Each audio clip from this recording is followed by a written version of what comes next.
So this is the Whole Man Academy podcast. Excited today to be speaking to my friend Steve Sharpe.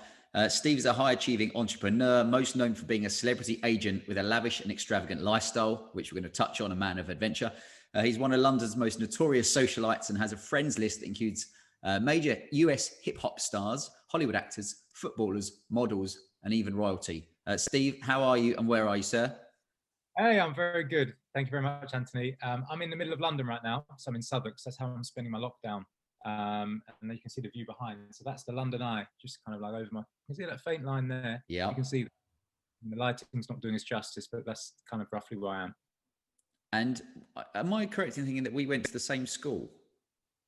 Well, I grew up mostly in Orpington. Yeah, so we did, didn't we? I remember we had that conversation when we first met. Happy days at school for you, were they? Happy days, yeah. It was happy days at school. I really liked my secondary school experience, particularly as I got older. You know, when you become kind of cooler in the school and you get more respect. Early years, not so happy. You've got to find your feet in year 7 and 8, haven't you? You've got kind of like, you've got the older kids kind of like judging you and like seeing if you stand their tests. But yeah, in the later years, yeah, I loved it. How about you? Yeah, same. I think everybody has that moment where when you go to senior school, especially, you know, you've gone from being the eldest and the big fish in a little pond to suddenly you're the little tiddler, and there's a lot of bigger boys around who are a lot rougher and tougher. Yeah. So I learned to be very good at being very good at sport meant that you rise in the ranks of popularity quite quickly. Oh yeah. That helps a lot. Sports is a big one at school. I was all right at sports at school, not the best. So like I could always get in. Like I was in a basketball team because I was unusually tall. I was actually I'm about 6'2", 6'3". When I was at school, when I was about 11 or 12 years old, I was actually this height. So I was Right. 6'3" when I was like 11. I was unusually high, way high. So I looked like the sixth formers, even though I was like 12. And so I was in a basketball team straight away, obviously, and it was easy because one, the nets were quite low, so I was quite close to the net when I put my hands up. And also, you go and play these other schools, and they'd have these like athletic little teams, but I would just hold the ball in the air basically, and like, what are you going to do? So I just hold it really high and just kind of threw it, and I get the rebounds every time, and I can't even jump that high, but I'm tall. It's one of those sports that it doesn't matter whether you're any good at it or not. If you're really tall, then you're going to do well. Well, that does make me laugh. There's plenty of stories like that. But I've got a question for you. Is what the fuck is a socialite and a notorious one? Could you explain what your thoughts are on that? That's a good question. What the fuck is a socialite? A socialite, I would say, is it's a label put on someone when their career is a bit vague. My career is a bit vague, and the reason it's vague is because I'm entrepreneurial and I'm a salesman, really. So I started in sales, right? Mm-hmm. And then I realized I'm really good at selling. It's just a natural skill. It's actually more natural than anything. It was harnessed and had some good mentors and stuff in like when I was in corporate companies. But I'd always sell a lot and unusually high. Even when I was like 18, 17, I used to work in Peckham on a bed stall selling bedding. And I'd be like top in the whole company across all the different market stalls this guy owned, which was like 50 staff or something. And I was like a kid and they couldn't get their head around it. And neither could I really. I was just good at it. It was a flair, just and I was like, and I was getting people from bus stops and stuff and bringing them over to the stall. Come over, ladies, you want some bedding? And I'd enjoy it. I'd just like embrace it and enjoy it. So it's like I always had to sell things. And then I had this idea when I was in my early 20s of like, well, okay, so if I can sell things for companies, what about if I save up some money and get out there in these other networks and these other places where there's more money at play, and you can go and like maybe like football, for example, really simple one. Everyone knows there's loads of money in football. Or boxing, you've got like guys like Eddie Hearn, he makes like 80 million on one fight, or this kind of thing. Why not take that skill and put it there? Yeah. So I was like, I'm going to go and build the best network ever. And I built up enough money so I could have a couple of years where, where I was kind of like on a bit of a tight budget, but financially roughly free. I got some sales commissions. I could pay my rent and all that for a couple of years in my like early 20s. And I was like, right, let's start with celebrities because celebrities might have money. And then I went out hustling with celebrities, working out what I could do for them. Bullshitting my way into meetings and stuff with like all their rappers and things somehow or another through like Facebook messages and Twitter and whoever would take it. And I was really aggressive with it.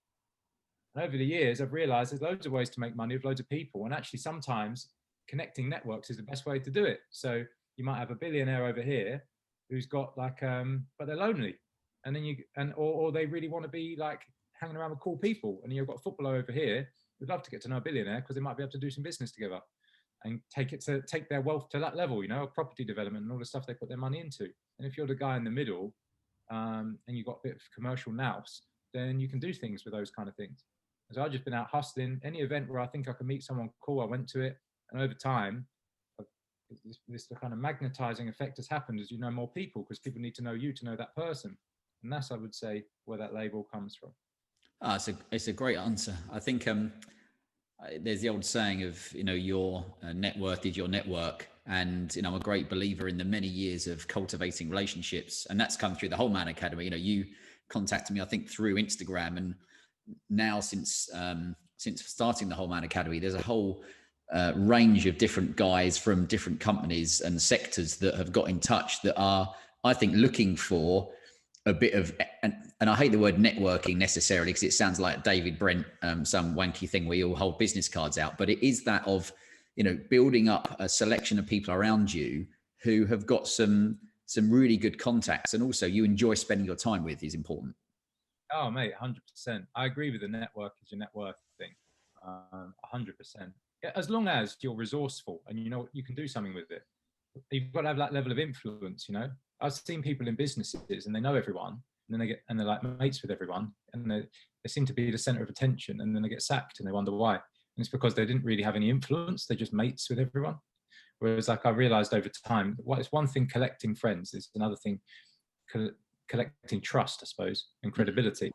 And like, it's been able to be that person that they're going to send the message to when the opportunity comes around. There is something to be said, I've learned over time as well, as just being a consistent, trustworthy person with friends with money. That's actually a really good life strategy, I think. Just go and find some friends who've got really good money and be really consistent and trustworthy, and tell them, let's do some business together. See what happens. Yeah. See if some magic can happen from that, and it does happen. And if, like, because rich people need to spend their money on something, and they'd rather do it with someone they trust. I always think of, like, imagine if you lived next to a guy who was like a real estate agent, and you wanted to buy a house, and he was really nice to you for like 2 years when you were living there. When you move house, who are you going to go to? Yeah. You're going to go. I'm not going to go down the estate agent unless you've fallen out with him. And like, it's the same principle. You just got to play the long game and make friends with people. And I managed to hustle my way from quite a working class family, although my upbringing was fairly like middle class, really. My family's quite working class, if you know what I mean. Like, they built their way into it. So all my uncles and my dad and my mum are all Cockneys. My mum's from Elephant and Castle, my dad's from Hackney. And my family actually is full of entrepreneurs. They're all, like, loads of them gone and made really good building companies and like and all that kind of thing. And it's like, a lot of it's just been through mates and connections. And like, some of them, my uncle Gary, he made an enormous amount of money. He's a proper Cockney guy, and he's a bit of a tough guy. And he made a lot of money from just like his mates at school, went and become like electricians and plumbers and all that sort of thing. And he just got them all together and said, right, I'll front this and go and win some business, and I'll rent you all out to him. And then he was making like 20 grand a month. Guy's loaded. So that's just mates, connections, trust over time. You can't buy that. That's what people want, That's it kind of sums up. We're launching our Whole Man Academy Mastermind event, which will start in January, and it's about bringing people together who want to live a life of adventure, and not just. I felt when I worked in the city, I was spending 200 hours a month sitting at my desk doing the same thing, and it doesn't matter how much money you're being paid. Sometimes you can get to a stage you're like, I feel like I'm sleepwalking my way through life. Yeah. And what I see with you is someone who I'd sum up as living a bit of life with adventure. Thank you. Appreciate that. I agree. I mean, I'm not the sleepwalking. I use the expression sleepwalking. I had the same thing. I felt like when I was in working in the city as well, I did feel like that sleepwalking thing too. I felt like I was basically fulfilling somebody else's dream. That was kind of in my overall assessment. But when you're in it, when you're in these businesses, these hierarchies, it's hard to see the big picture. I think it's a human nature trick. You get into hierarchies and you fight over the resources within. And suddenly, when you're a kid and like the world's your all the potential of the world, maybe your dream is to become an astronaut or whatever the kids love, or sometimes it's like, when you maybe get a bit older, you might want to become like Alan Sugar, or you might want to become like Richard Branson, or you might want to become like Lewis Hamilton or something like this. But then you get into a business and suddenly people's dreams change. Suddenly they're like, oh, I want to become an account director, and then I want to become a senior account director. And I think, do you? Yeah. Deep down, do you? Or does that just make you feel more important in this business, which is ultimately going to end in you still working for someone, even if you're here for 40 years? And just a point on that, something I realized when I remember the first time I started questioning this, I was like 21. I was in America on a business trip when I was on this really good graduate scheme for a big technology company. And on stage was all of these, the people who ran the company. It's one of the biggest companies in the world, right? All the people that ran the company. And they kept telling me that I'm young and I'm like the high potential, whatever, graduate, and I'm going to go and run the company one day. That's the kind of dream they were selling me. I was like, oh, that sounds good. But everyone on stage had been there for 40 years. And the company was only about 40 years old. Yeah. So I was like, all these people literally went to school with this guy who runs the business. They went to college with him. They're all his mates from like the first year that he set up the business. These are old friends of his that he trusts over time. Why are they going to give the business to me? They're not going to give the keys to me to this business. He's going to hold on to the keys. He's going to keep it amongst his mates for a long time. And start questioning these things. I was saying it to people and they're looking at me like I'm mad, because these businesses turn into cults sometimes. And like, if you say anything against the cult leader, then you're the idiot, you know? Yeah. And it's like, you know what I mean? But I was right. I was questioning things and I was right. And then I became a bit despondent about the whole thing. And I went through a bit of a crisis, and it ended up working out quite well because I just persisted through the thought process, you know, and I started reading external materials and like how these things really work. And some of the, like, not everyone's your friend, but sometimes when you're young in a business, you kind of like, you think everyone's trying to help you. You're going to run this business one day and they're trying to inspire you. But in reality, like, the truth is, that's not true. People are going to hold on to the power and keys in life, and you've got to go and make things happen yourself. And it's up to you. Do you want to go and take that leap of faith and go and, or do you want to stay on the stable road? And then it's up to you, you know, it's up to you. That's one of the big things about, I think I know enough guys in the city, and this was me many years ago, say who you were in a fairly comfortable job, but it just wasn't fulfilling. And it's not necessarily that you had to leave your job, but you wanted some kind of side adventure or something else, you know, some side hustle to be working on. And I know enough guys that have felt like that, you know, it's a big ask to necessarily leave your job, but you're like, Christ, give me something that lights my fire and gets me going. You see that all the time. Do you know, actually, when I was starting up my business and things started to go quite well 5 or 6 years ago, I used to go to a Starbucks quite a lot and sit there with my laptop. And I went there so much because it became my office, right? Because Starbucks is the best one, I think, because you can plug in, you can always plug in somewhere, you can always get Wi-Fi, so I keep going there. Got to know them so well, they give me free teas and refills and stuff, right? So like, it was saving me money as well, so I used to go there. I got to know all the staff, like they all knew me. Actually, they invited me to the Christmas party. That's how much I went there for like a whole year. Ridiculous. I was like a part of the furniture because I go there 5-6 days a week, and my gym was around the corner, so I'd just like embed that into my lifestyle, and that was my little hub where my dungeon for a year, you know. And so I got to know all the staff, and most of them were like these young people, you know, like baristas are quite often like in their early 20s or like late teens, and every single one of them, the full-time ones and the part-time ones, had something else on the side that they were doing. So one girl was like she's a barista full-time, but oh yeah, I also do like makeup for like theatre. Oh, that's interesting. She does like horror makeup and all that kind of stuff, you know, like elaborate makeup. Another guy was like, oh yeah, I'm a trampolinist for like Team GB or something. Another girl there was, oh yeah, I do like hairdressing privately on the side. And I believe it's exactly what you're talking about there. You know, when people have jobs that, if I'm honest about it, they're not the most stimulating jobs. Yeah. Right. It's a bit robotic, a bit repetitive, and anyone who works them probably agree with that. The workout, they need to find some way of fulfilling that, finding something fulfilling outside. It's like a natural reflection. And when I started as a celebrity agent, I was still doing some sales stuff to keep me stable. And the truth is, I think the real reason I went for the celebrity agent stuff was probably driven by me trying to feel more significant and have some meaning in my life and do something that felt like I was stepping towards some vision that I wish I'd achieved, and something fulfilling, rather than just going to work all the time, which I wasn't finding meaningful. I was like, right. Now, I mean, I remember being 21, my manager came up to me and she was like, you need to think about your pension. I was like, fucking hell. Fucking what? I'm 21. How long? It's going to be a long time till I'm paid that money. And by that time, I'm hoping I'm going to have enough money to support myself. Yeah. Right. Pension shouldn't matter. Pension shouldn't matter. Right. And like, they're going to change the rules 50 times by then anyway. And it's like, am I really going to sit here and start planning out my pension at 21? Really? I mean, maybe that's other people would disagree with that thinking, right? But for me, I was like, fuck me, like that's not. If I'm putting my eggs in that basket and that's my like long-term plan, then like, what's the fucking point? The fucking point for the pension at the end, which is going to be like probably nothing anyway. You know, like fuck all, hardly anything anyway. Yeah, with the interest rates and things you're going to get these days, you're better off investing it in something. Just take it all out and put it in Bitcoin. To be honest. Yeah. Exactly. Just spread it around between all the altcoins and Ethereum and Bitcoin. But just confirm, this isn't financial advice. We're not financial advisors, but we will take money and charge for it if you want us to. So let's talk about. I'll tell you why this is funny, because your Instagram paints a great picture. I love people's Instagram because it's like a window to their soul. And I think I'll say this. I think if someone saw your Instagram, they would think you were mildly superficial, whereas I know that you're a very nice, genuine, down-to-earth guy. But I love your Instagram because it just makes me smile. But the thing you shared with me about going out with Tai Lopez and was it one of the guys in the Wu-Tang Clan or something ridiculous like that? Yeah, that was a cool night.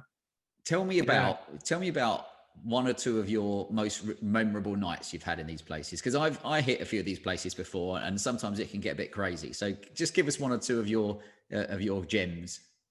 I think this one, that particular night, because I didn't actually know any of those guys before that night. So it was a Tuesday night, right? And I'm sitting there. I was actually in a little hotel coffee area, or having a drink or something. My business partner was wandering around the area back from the gym, and I texted him saying, "Mate, come here. Let's sit down, have a drink, and talk." So he came through to that. It's near Waterloo, and then I get a text about 8 p.m. from a mate of mine, Demetrius, who's this really cool photographer. He's from the Bronx, and he knows all the hip hop guys in the US. Mate, Raekwon's in town. He wants to go out tonight. I'm like, fucking what? Raekwon? Which one's that again? Oh yeah, fucking hell, that guy. Oh Jesus Christ, from the Wu-Tang Clan, that big rapper. He's like a hip hop fucking icon. Yeah. Followers on Instagram, like anyone in hip hop, like serious guys in hip hop will know him, you know. And I was like, well, definitely want to hang out with him. I wasn't dressed for it or anything, so right, let's get the Uber home. Both put a suit on just in case this happens. And then I'm under pressure, right? Because I'm kind of like known as the plug, you know, the guy who's going to make things happen. So I'm calling up my friends in the nightlife industry, and I'm saying, right, we've got this cool hip hop guy. What can we do? And thankfully, I got a really responsive answer from a friend of mine, Joel, who kind of has one of the kingpins of London nightlife, really. And he said, right, I'm going to try a few places for you, mate, and I'll come back to you soon. And he got Lux in Mayfair, which is this like really nice, like kind of smaller club. And I'm texting back and forth with Demetrius, like, is this going to happen? Like, we've got Lux. They're going to give us some free champagne and stuff, and they're going to give us a VIP table in this really cool area. Yeah, perfect, man. Brilliant. Game on. Meet at Nobu in Shoreditch. So I'm getting dressed as quickly as possible. No time for a shower, you know, like sort of shaving, like as I'm running around the house, this kind of thing, like cleaning my teeth, like putting my pants on. And we jump in the Uber to Nobu Shoreditch, get there, and then his manager and his DJ sitting there like, oh yeah, no, Raekwon's asleep, mate. No, he'll come up when he's ready. Not sure if he wants to go out. No one's asked him. It's like, fucking hell.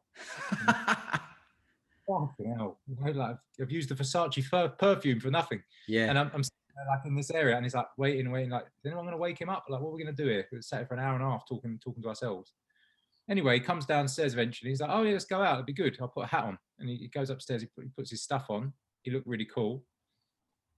And then I was worried because I was like, well, what if it's on a Tuesday night and this club is fucking empty and we walk in? You ever been in an empty club? It's pretty fucking embarrassing. Yeah, it's depressing. Depressing. I was like, I can't remember what Tuesday night's like, and I've never been to this bar before. So we go down there. Thank God it's full of students and people. There's a party atmosphere. We walk in. I say, Raekwon's coming. He came in another taxi. I text them saying, it's all good. Bring him along. Like, I didn't want to take him to a place unless it was buzzing. So it's all good. Bring him along. Came along. Anyway, as I'm in there, I get a text from Tai Lopez, who I only vaguely know. I know him really well now, but at the time I only vaguely knew. Hey, mate, I'm in Sexy Fish, which is like next door. Yeah. Are you in London? I was like, mate, I'm next door. Come through. So then like another 10 minutes later, in walks Ty Lopez with some model. And I text the model saying, come along, because that just makes everything look good in front of these kind of guys. Yeah. Models turn up and everyone's dancing together. And I'm thinking, how the fuck did this happen? Like, this is out of fucking nowhere. All high-fiving. Ty meet Raycon, Raycon meet Ty.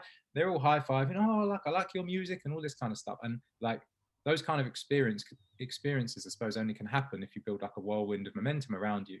And occasionally these things happen, and my weekends are totally different to what I'm expecting. And these are the kind of things we're doing in London quite a lot. And where I find it helpful is I like your observation of Instagram, because I think that's quite good. Feedback I get quite a lot from people, like when they meet me, is like, oh, you're quite a nice guy, I thought you'd be a bit of a dickhead, right? And my business partner gets the same thing. But the truth is, Instagram can be used like emotionally, as like, oh, keeping up with the Joneses, or you can go on the attack and use it as a PR front, and the truth is, like, our Instagram reflects a lifestyle which is somewhat reflective of the connections, but it builds this perception aura. And of course the footballers want in, the models want in, the hip hop guys want in, because it builds that brand. It's just, we see it as personal branding, quite literally, and it's kind of more business minded when we're doing it than we are personally minded, if you see what I mean. Yeah, I like it. Magnet. It's meant to be a magnet. Yeah. And I think that's now, as I said, Instagram is often a window to someone's to their soul, but it's about the message that you're trying to put across, which I think is always interesting, because some people's Instagrams are absolutely shit. So I always like yours. So what's the craziest night out you've had? Oh, craziest night out I had. Oh, I'll tell you something recent that happened. Just after the last lockdown, I met up with a friend of mine. She's a billionaireess, and I don't drink very much. But it was lunchtime, and I wanted to do something like quite good with her. It was in where was it? Somewhere like, it was in Knightsbridge, in this little outdoor champagne place, coffee and champagne place. And I was like, all right, I'll have one champagne, because I get drunk on like two. Like, I'm really lightweight, like really fucking lightweight. So I drank like one, and then I was like, okay, fine. And I'm starting to feel dizzy on the second one. And then she's like, let's get another one. And she's enjoying it, because I think she hadn't socialized in quite a while, and nor had I suppose. Anyway, like 2 hours in, I've probably had like 5 of these things, and I'm actually drunk, and I'm pretending I'm not. I'm not like some loutish drunk. I'm quite quiet. And it's only like 2:30 p.m. And then she's like, she's got to go, right? She's got to go and get her kids or something. I was like, oh, okay, brilliant. And we'll do this business thing and whatever we were talking about. Afterwards, I stand up. I realize I'm actually hammered. I'm like absolutely fucking hammered, right? And like 30 p.m. and it's completely unacceptable to be hammered. And I wander off, right? I'm just wandering. You ever get drunk and you just sort of wander, just like, right, okay, fresh air and wandering. I went into prep. I got a coffee that made me feel a bit disgusting, because it's like it was all mixing, and I felt like, oh, that didn't help. Got some water, bought some chips in like McDonald's or something. And then I'm like, just trying to help myself. And then anyway, I wander off around to the back of the Saatchi gallery, and it's basically dead there at the moment, because it's not open. And there's all benches out the back. And there was a guy sat there on one of the benches with his laptop out, probably tethering his phone to it, just like sitting outside doing his thing. And I said to him, I remember I was drunk, but I remember saying to him, mate, I'm just going to sleep here on this bench next to you. Do you mind? And he was like, no problem. And I just fell asleep on the bench. And I woke up like 2 hours later. And I was like, fucking hell, what am I doing with my life? But it was one of those things where I was like, I don't like drinking that much. I don't really drink. I'm trying to stay in shape, and do exercise more, and that always fucks that up. Yeah. But it was one of those moments where it's like, oh, I'm going to take the hit here, because socially it's the right move. It's going to build the bond, it's going to build the relationship. But anyway, I ended up on the fucking bench around the corner. So I was at the highest high, champagne with billionaire, and then like the lowest low, on the bench. I was like, fucking hell, the dramatic drop. Those nights can do that to you. Many years ago, I was in Zuma, and I remember Gwyneth Paltrow was in there on the table, kind of opposite me or diagonally. Bernie Eccleston was in there. I think David Blaine had a table with a load of models. And I can't remember if 4 of Take That were on the chef's table, but there might have been a different night. But it was just one of those where you're just surrounded by those people. And then, later on, you think you're, living the high life. And then later on, I missed my train. Then I got the next train and got off at the wrong station, which was missed my stop. like the last train, and I had to run about 3 or 4 miles home in my pointy Patrick Cox shoes. And, you just get in and you're like, you've gone from sublime to the ridiculous. So we've cusp of high end, but not quite. That's it. And then you wake up and open your wallet the next morning, and you've got a bill in there, and you're like, what the fuck I'm trying to think where it was. It was like 500 quid on one bottle of something. And you're like, put that through expenses. Yeah. So let's talk business. You're an entrepreneur and a businessman I think at heart. What are the lessons you've learned from those around you? Maybe more the mentoring side of it, as you've been growing up and running business. I've had some, I think every entrepreneur is on a hero's journey, right? It's like, an archetypal thing like you see in the movies. You've got the hero out there trying to take some adventure, but they have a lot of self-doubt, and what you need in those moments is like an old wise man to come along. You need your Rafiki or your what's his name, Dumbledore, to come along and give you that direction. And the truth is, I found good mentors along the way in business, but it was never quite right, because they would be able to mentor me on the sense of like, okay, this guy can really teach me how to build make money in technology, or this guy can really help me to like run a small business. But it's not a small business that, if I was really honest, it's not the small business dream I had. That their business, they work very hard and very long hours, and the idea for me is to be entrepreneurial, was just take a step back from business and have businesses working for you, right? In glamorous industries as well. I like the glamorous industries. I find it exciting. That's what excites me. And so I actually had to extend myself out and acquire books and watch a lot of YouTube videos from people I found inspirational, and mostly men. I would say, mostly men that I would take the advice from, and that's probably because I don't know, just saw something. I needed someone that I felt like, would I want to be that person? And I can only really envision that with a masculine figure, I think. Do I want to go? Yeah. If I get there and I'm that guy, am I happy? And I really started assessing, like, what role models do I really want? What's the right role model for me? Because when you get into businesses, like when I worked in Microsoft, they assigned me some mentors. But the truth is, that was whichever blokes needed to do a bit of mentorship to get like their markup at the end of the year for their manager. It wasn't like, who's the right mentor for this guy? And they'd put this kind of half-assed effort into that. But in reality, it's like, no one ever asked me, what do I want? They were just assigning me someone, prescribing it to me. This is your future. And actually, I want to sort out the kind of role models I want. And I started, who are the great men in the world?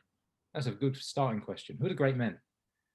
Who are the men who've got it right? Like got so many dimensions of life right.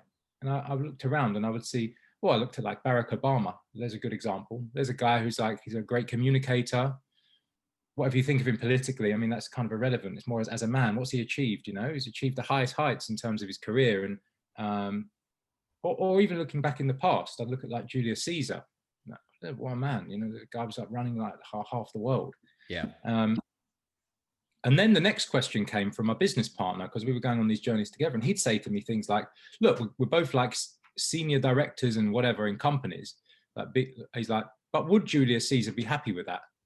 And it's like, oh no, definitely not. Suddenly it looks really shit, like it felt good 5 minutes ago, but now you've said that question, suddenly would Barack Obama swap his life for anything like yours? Definitely not.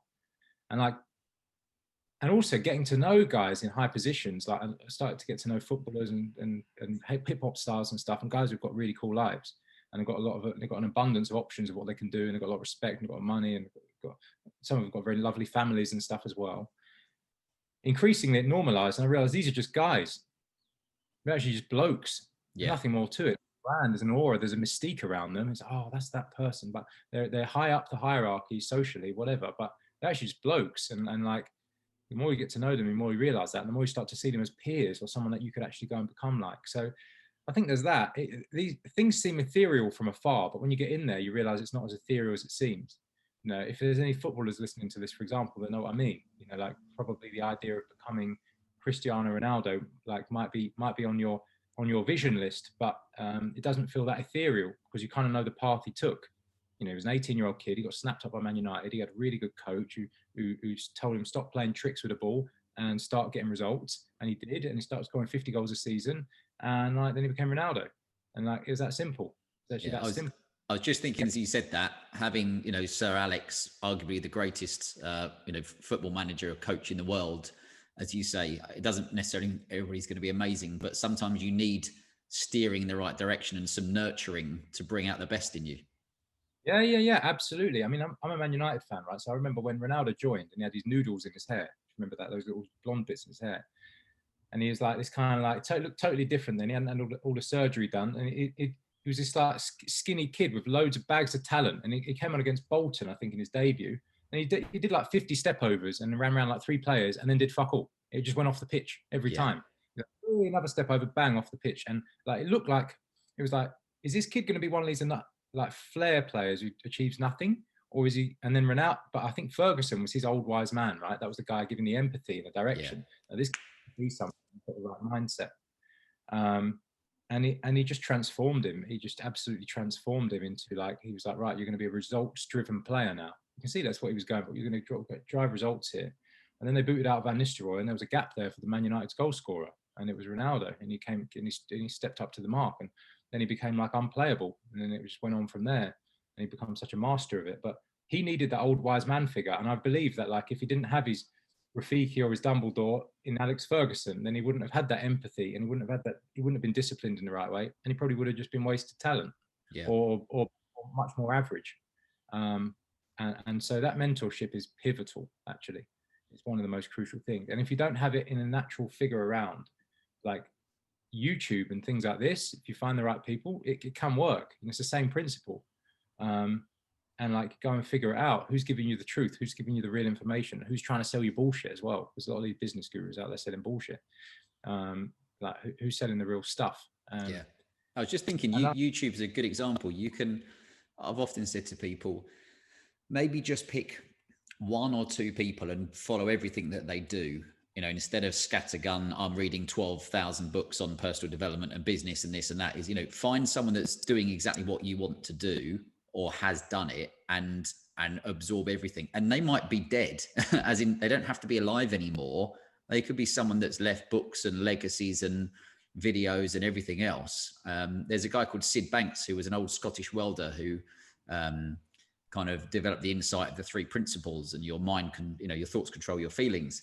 And, you know, I've consumed loads of his stuff and it's changed my life. But to state the obvious, he's not alive anymore. But I always say to people, find 1 or 2 people that are where you want to be or have done what you want to do, and go and absorb everything. Yeah, agreed. I really like it. And I think like, you know, you won't land on the right person straight away. It'll take time. And then you might, you know, you also reach out to people if you've got the balls to do it. Reach out to people. I think it's quite a natural thing for like older guys to want to help younger people, and sometimes they can fit you into their life and you can help them. Go to them like my whole philosophy is, if someone's trying to contribute value to my life, then like happy days. Like I'm pretty open. Like I don't mind. I get a lot of messages on Instagram, but like many of them are trying to just take things. Yeah. And like, oh, like, can you like introduce me to this footballer, or can you introduce me to this royal family? Or like, well, if I asked you, you wouldn't. You know, whereas since I've got, for example, this student, Megan, who's my assistant. She's at Southampton University, so competent. And she's come to me with a mindset. I actually met her in that Starbucks I mentioned earlier. She was a barista there, and she used to ask me about my business a lot. And she was like, so good for her age. You know, I'd be like, you're a super competent young woman. She's like 16 at the time. And I was doing a fashion show with a big Brazilian designer coming over at London Fashion Week a couple of years ago. And we had like celebrities in it and stuff. And I said to Megan, like, I want you to run this thing. And I like really like encouraged her. And so she's like 18 years old. No one knows it, but in the background, she was running the whole of London Fashion Week show. And like, she really stepped up to the mark. And like, she was as good as anyone. She was competent, disciplined, she put people in order. I've never seen anything like it. I was like, this is so good. And for her, it's the best work experience ever. And suddenly she becomes a cool cat in town at university. And like she's like head of the cheerleading team. And she's like, she's been immediately gone to because everyone's looking at their Instagram and their Facebook and whatever, going, bloody hell.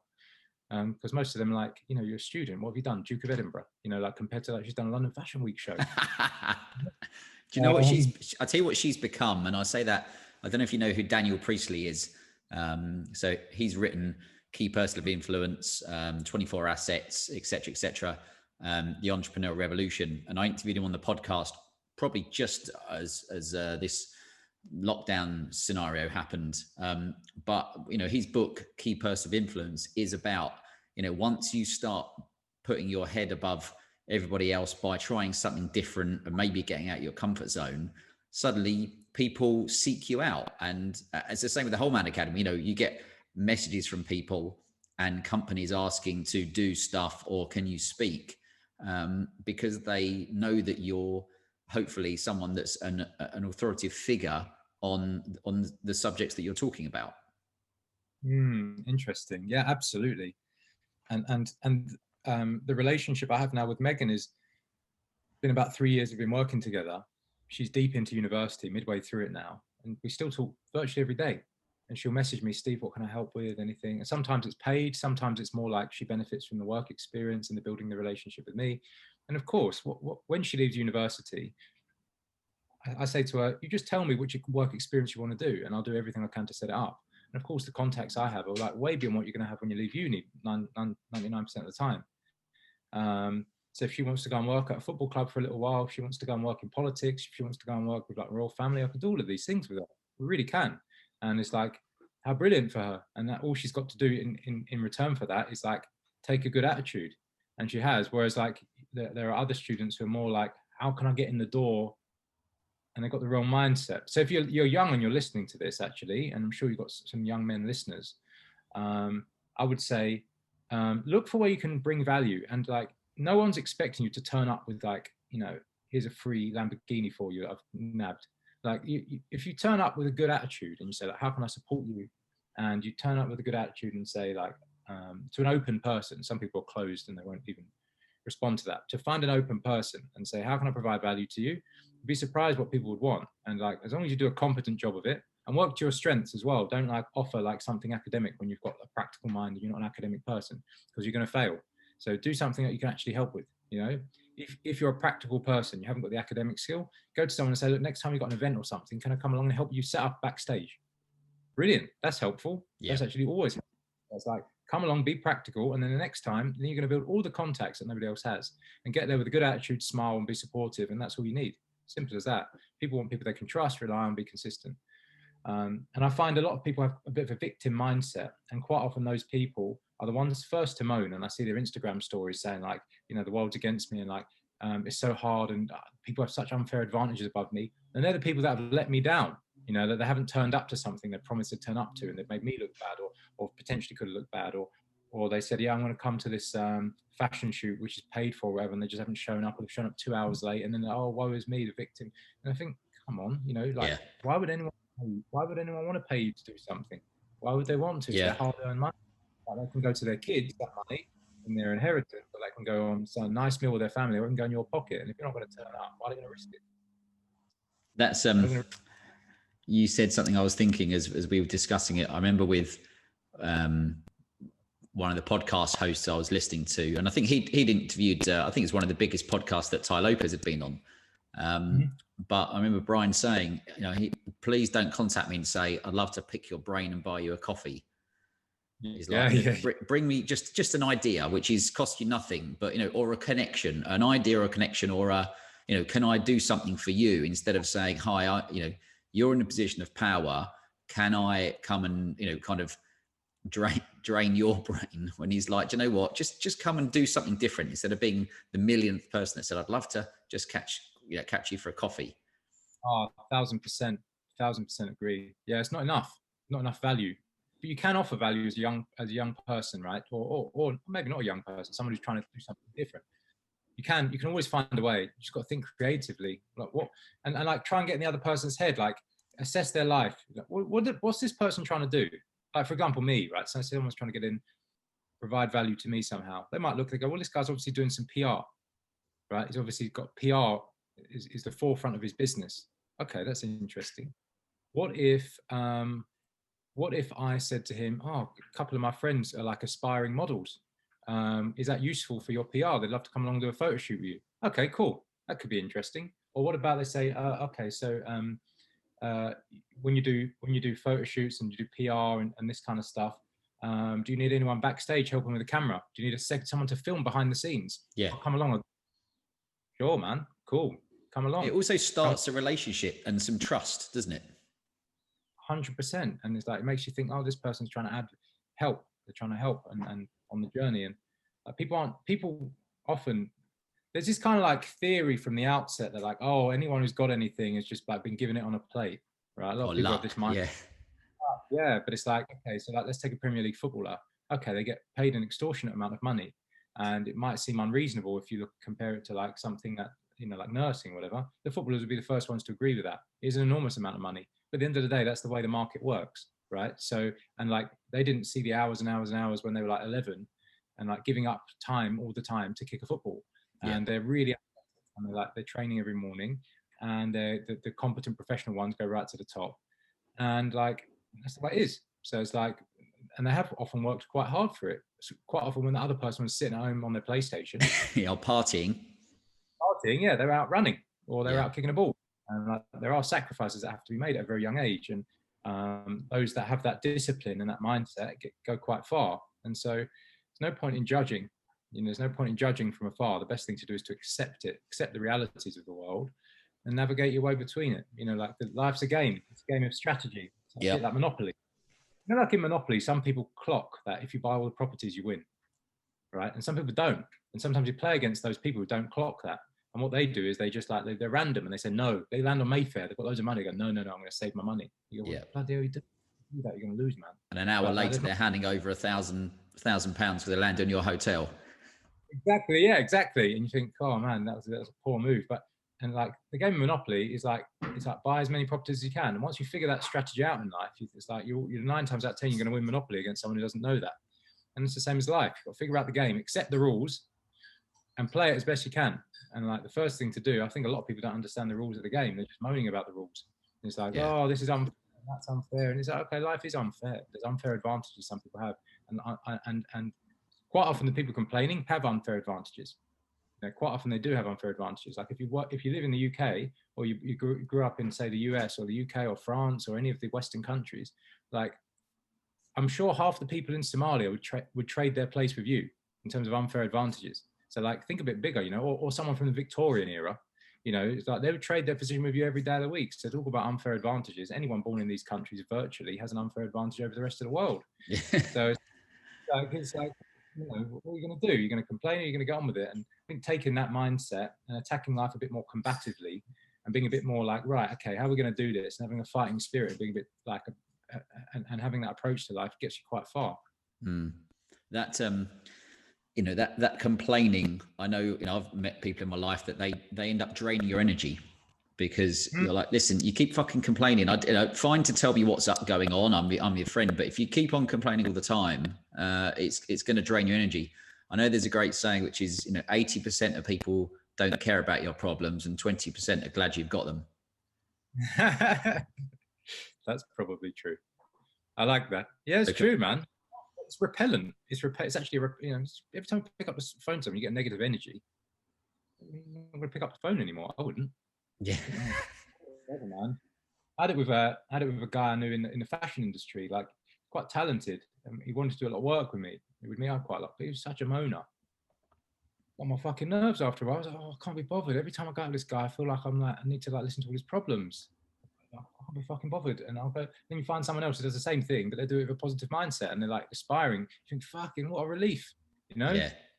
It goes a long way. And like, but life's tough enough without someone ladening you with all their problems all the time. You need like, you need positive energy around you. Say, no, man, like pick yourself up, get yourself off the sofa. Let's go. You need that. Yeah. I totally agree. There's a time and a place, isn't there? It's probably like for all of us, you know, you don't mind your mates if there's something up that they feel there's an issue and they need to get off their chest, they're like, great. But you know, if it's just a constant moaning, as far as I'm concerned, you have to delete these people out of your life because they will just, you know, I always call them a mood hoover. That's a good one. I know a few mood hoovers.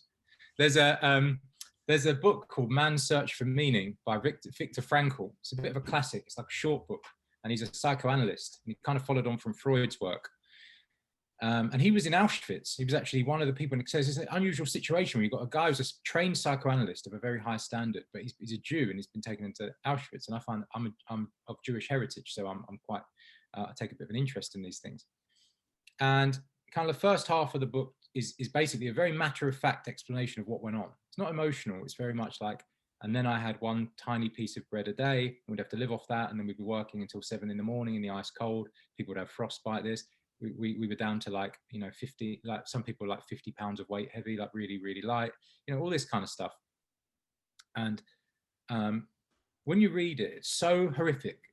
It's so horrendous what these guys went through. Millions of people. If you read that and you're still moaning, it's like, come on, man. It's like, you've got freedom. It's like people have lived a lot tougher lives than this. It could be a lot worse. In 99.9% of the time, sure, people go through tragedies and problems, but most moaning, it's like, come on, man, have a sense of perspective. Usually you've got shelter over your head. Usually you're in a job market, which is maybe not as good as it usually is, but still there is ways to find work, usually, somehow. This kind of mindset that you've got to take. Like, a lot of stuff in worse positions than most people. I think that you said a word there, which is freedom. And I think that people are going to have a new, a new appreciation for freedom after being told you're not allowed to go out, you're not allowed to do this, not allowed to do that. It's those things everybody took for granted. So I do think that, coming out of this, there will be a new appreciation for what were the simple things in life. Actually, thinking entrepreneurially, something I've noticed is that access to people is much higher right now. Everyone's sitting on their ass doing nothing. And like, there's a lot of people out there, like sports stars. Some of them are out training, some of them are not, right? Some of them are actually just sitting at home. Or models, they're not doing anything. Or everyone, virtually everyone, just doing nothing or wandering around parks. So when you send them a message, so sure, like digital interactions have gone up, right? But actually people's minds are a bit freer right now. And so like, thinking about an opportunity, now is the time to reach out to people that you wouldn't normally reach out to. Because rather than running around the city or running around doing their thing for 8, 9, 10, 12 hours a day, they're at home, virtually always at home. And most of the day is going to be at home. So it's like, now's the time. They will respond to your messages on a much higher proportion now, I believe, than ever. I'm actually finding the freedom to get back to messages more because I'm not in 8 meetings a day or whatever. Yeah. But London, like way better. I'm way more responsive at the moment, and like it's the same for many people, and I'm finding it too with my bigger contacts. So some of these guys are big global superstars, and they're messaging me back within 5 minutes. I think, fucking, that's the first time that's happened. And like, usually it takes a week, but they do. That reminds me then that I need to reach out to. I've got a long list of podcast guests, but perhaps it's a good time to reach out to the more high-profile ones because they're just sitting with their thumb up their ass at the moment. So, who's the dream guest, do you think? There's a few. Honestly, someone like Ty Lopez has been on my list ever since. I just think he's brilliant. And for me, because I'm a Liverpool supporter, I'd love to have a couple of the Liverpool, not necessarily but Jurgen Klopp would be a great one. And Sir Alex Ferguson, those people are, Sir Alex is iconic, not just interesting, but done something incredible with their life. So, I'm big into sport, big into football and personal development. So those guys that have lived their passion, whatever that is, are the people that I want to speak to basically, and could give us all some golden nuggets. That would be very interesting. I find it interesting listening to guys like Anthony Scaramucci. Do you know who that is? That guy worked for, and he was like, he's kind of flipped sides since, and now I think he was backing Biden. But he's like an entrepreneur. He's made an enormous fortune. He got right to the top of politics, then got booted out after 11 days. And he's this really eccentric, bold character.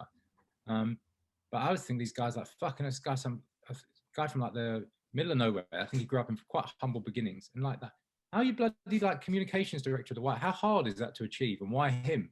And like, I like thinking of these questions. Like, why him? Or Alex Ferguson's a good example. He's reached he was so much better than all the other managers in the Premier League that it was like unfair. It was actually unfair. Yeah. Like every other season, or like virtually every other season he was there, Man United won, I think they came first, second, or maybe once he came third. And it was like, and then even if they came third, they'd have won a trophy. You know, it was like a shit season for Man United under Ferguson was like, oh, we won the FA Cup and the League Cup and we came second. It was so dominant at a time when all the clubs were still pumping money out. Chelsea were trying to compete at times, and they did obviously well. And then like Arsenal had their super squad, and still Man United were competing with them. And like he's just like, it's like, what is he doing different? You know, and he's just like, what? Just exceptional. It's a great, his book, and watching different interviews. I wonder what his thoughts are, and I want to ask you your thoughts on these games playing to empty fucking stadiums, because for me, it's just the gloss has totally, the passion has totally gone out of it. Yeah.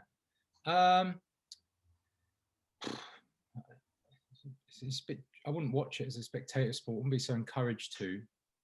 There's a psychology there, isn't there? Because when the stadiums full, there's like a social proof for the event, and then it makes you think, well, this is worth watching. There's all these like social psychological dynamics at play which are out the window. It feels like watching a training match. Yes. And it's like, that's never that fun. So yeah, it takes the spirit out of the game quite a lot. It's not ideal. I would prefer if they just had like maybe socially distanced seating and masks or whatever they have to do, like just to get some people in. Get some people in, yeah. Yeah, it's a bit shit. It must be quite annoying as a player to score an important goal, then run to the corner and jump up, and then there's like no one there. Because they still are, aren't they, running for the arms out, and then you go, there's no one there. Yeah. You hear like a wee, it's like you get the same level of celebrations you get when they bring out a birthday cake in a restaurant. Wee. It is. It's such a shame. And I've said this on many podcasts, but I think for a lot of guys, the lack of sport was giving guys the way to let off steam and congregate with their mates, have a beer, talk bollocks, which is important. And that's all been taken away from you especially if you were going to games. So the sooner they can get that back, the better. Now, last question for you is, if you had to give men one bit of advice on how to do life better, what would it be? Probably controversial, but I'd say think more individualistically and you'll help more people, right? So that's been a big one for me. So I think like everyone's trying to get you to do everything for them subconsciously. And you should view people with an eye of suspicion around that, I think. And like, I think like who in the world thinks the most individualistically? Well, let's take like Jeff Bezos, right? He must have thought pretty individualistically, because he was like, right, I'm going to make myself rich here. And he saw opportunities along the way and he did his thing and he built up this mad empire, the biggest company in the whole world ever. But actually, in the end, he's employed hundreds of thousands of people. Now, obviously, when people get so powerful, there's lots of suspicion around it, and sometimes there's some dark art to play. Accept that. So, like, take that away from it. The point is, the guy thought was an individual, and in the end, he ends up bringing people on the journey with him, right? And we all get our packages in record time now, and like that's useful. And like hundreds of thousands of people been employed by this guy, and they will continue to be, and that makes a living for people. Or like Ronaldo, if he wasn't selfish, he was like, oh, he's such a selfish player. Yeah, but he's Ronaldo now. Like let's say he was selfish along the way. Or like actors and stuff. If they gave away all their opportunities and gave away all their resources and money all the time, they would never get to the top. Then they wouldn't be able to have, their mansions with people employed in them, and their teams and their businesses and all of the things going on that give people lifestyle and lives and excitement. So if you think as an individual, that doesn't make you like someone who's thinking in a nasty way, right? It's not a negative thing to think individualistically. It can be a really positive thing. So no, I'm going to get to the top no matter what anyone says. And the people who are loyal to me and the people that help me and support me, I'm going to take them on the journey, and they will be rewarded as much as I possibly can. That's a really healthy mindset, and it's something I found a lot of benefit from. I have a business partner as well, and we've teamed up, right? We cooperate together, and we have an enormous trust between us. So just to follow on from that, it's not about doing everything on your own.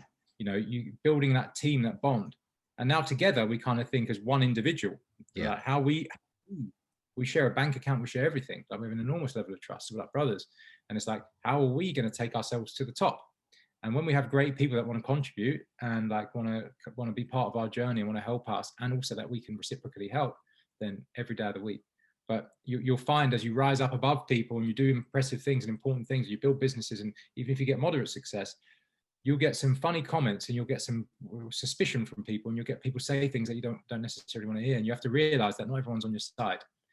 The world can be a bit of a brutal place. And if you ever have suspicions that someone's not on your side, that's probably because they're not. Actually, maybe they want you to collapse and fail, right? And I'm, no, and that's like, I'm not saying this from a position that I want that to be the way the world is. I wish the world was more utopian and fairer, and like people would be supportive to one another all the way up.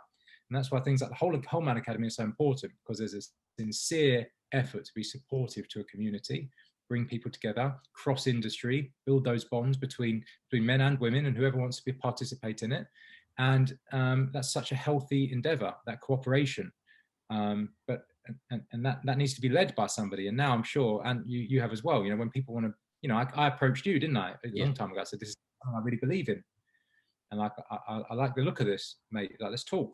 And so like, now we're here, and I'm sure in future, I'm going to find ways to support you. You're going to find ways to support me, and we'll build up to, that's the right mindset. But ultimately you had to do this yourself. And I'm sure people at the beginning, when you said Whole Man Academy, some people weren't supportive, right? Some people probably were like, oh yeah, whatever, mate. Like you probably felt it in them. And now look, you got like David Gandy's your ambassador. You got all these like stars, like part of it. You got this awesome brand, and it's going places.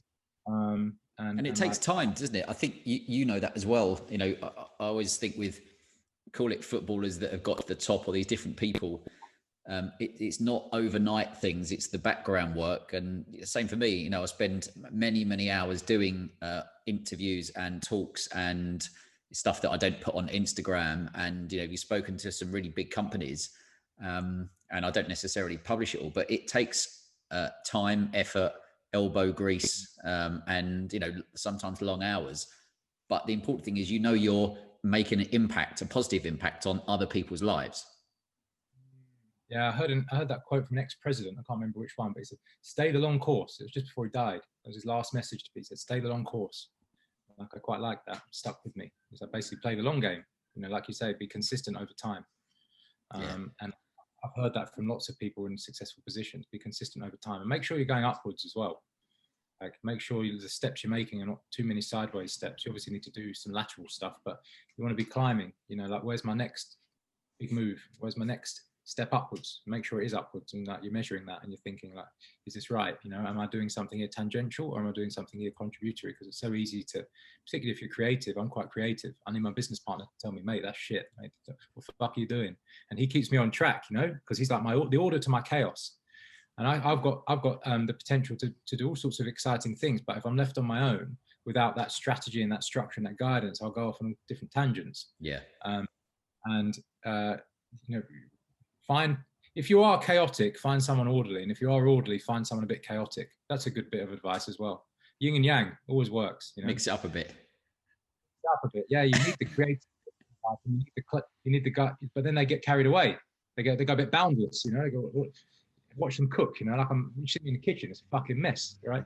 It's always nice, it tastes nice, but it's a fucking mess. Whereas, you know, then my business partner will say, oh, that's an interesting recipe. He won't have created it before, but then he'll start measuring shit and do it himself. And it'll be way neater, and there'll be no mess. It'll be hyper efficient. And I'm like, oh, that's interesting. Like, and then suddenly we've got this like rinse and repeat system going on, and it's like, so there's totally different psychologies out there, and you need that balance, you know. And if you're, like I said, creative type, find someone structured, and if you're more structured type, find someone creative. I think today has been one of those podcasts where there's so many different bits that a guy can take some, you know, advice from, some golden nuggets from. So I appreciate all of your time, Steve. And next time that I can get to London and we can hook up for a coffee or a something, then I'm sure we'll manage it.